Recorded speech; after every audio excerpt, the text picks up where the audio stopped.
Budget alam tayo ngayon guys. Ayan, halagang 90 pesos na hipon. So, hihilabos ko lang siya. Pag ganyan, medyo naka-red na siya or orange na yung ating hipon. Naglalagay ko ng kaunting mantika para mas masarap. So, nilagay ko lang siya ng asin, paminta sa kaunting bechin. So, ganyan na ko lang siya lulutuin para maiba naman.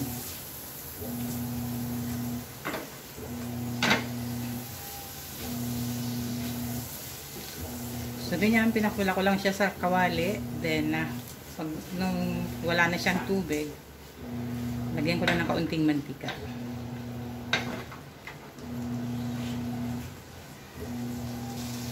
Dahil di tayo pwedeng marami ng hipon. So, eto, dalawa na kaming kakain.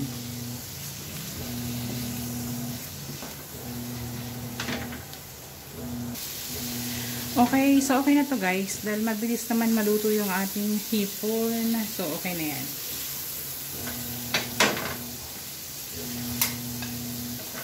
Sali na natin.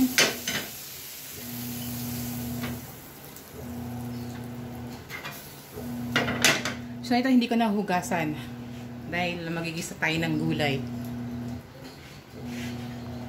Okay guys, lutuin naman natin yung gulay.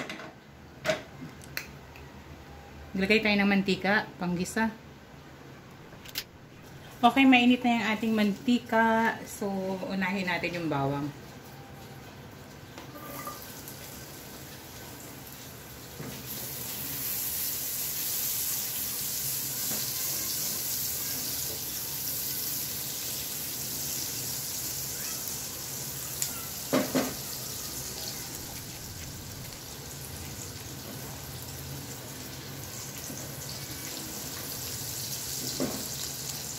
Okay, sunod natin itong sibuyas.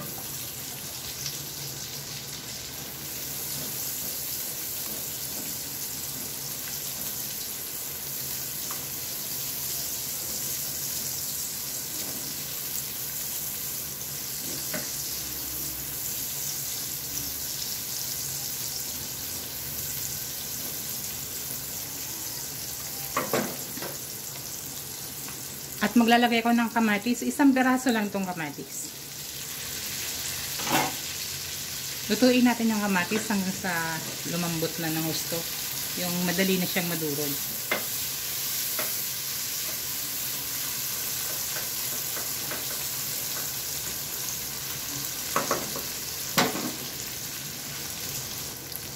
Okay guys, ito yung aking lulutuin. Gulay ng ampalaya kasama ng hipon.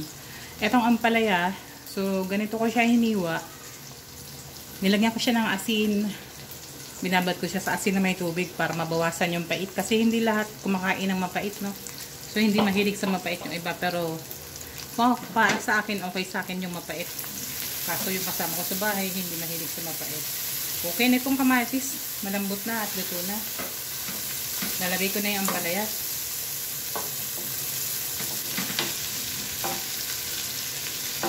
So, ganun lang guys, ginagawa ko sa ampalaya para hindi siya yung sobrang mapait at para makain ng mga anak nyo ang gulay. So, after kong hiwain, nalalagyan ko na asin, babad ko sa tubig kahit mga 10 minutes. Then, saka ko huhugasan muli. Ayan. Gagamit ako ng magic sarap.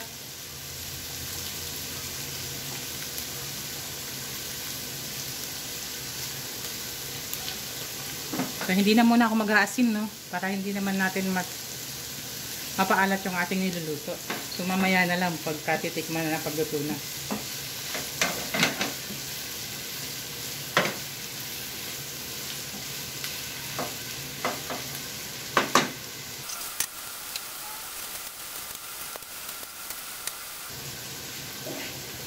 So, ito guys, gagamit ako ng 4 na itlog. Nagamitin ko pang sahog dito sa aking gulay na niluluto.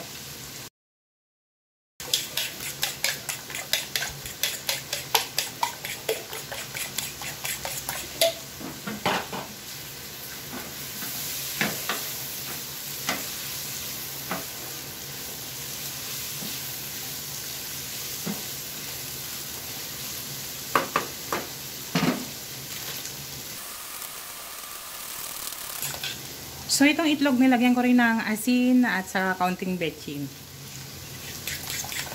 Kaunting asin lang para hindi umalat yung ating niluluto. So, ilalagay ko na yung itlog, guys.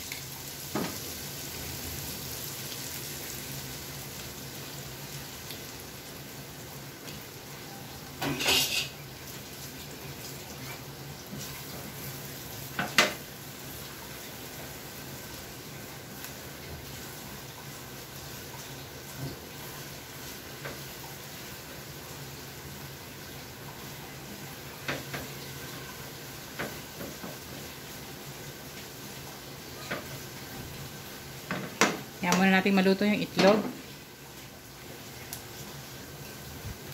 Okay, halo natin.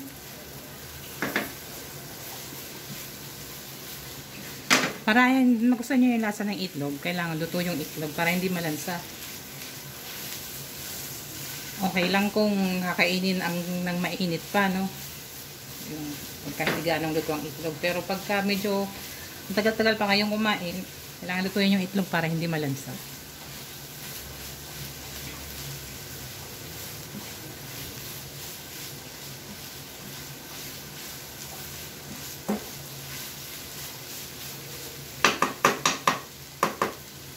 Okay, titikman ko lang kung okay na yung lasa. Kung tama na yung timpla.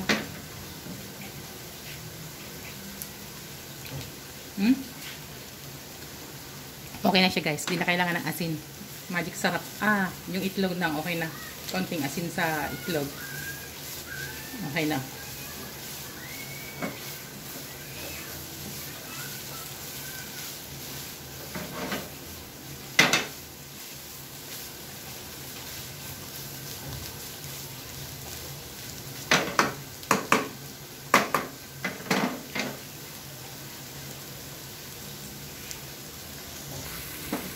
So, okay na to, guys. Luto na yung ating gulay na ampalaya. Di ba? Mura. Sustansya pa. Naingay yung aking alagang chihuahua. Okay na to. Okay na natin yung apoy. Atin ang isalin sa lalagyan.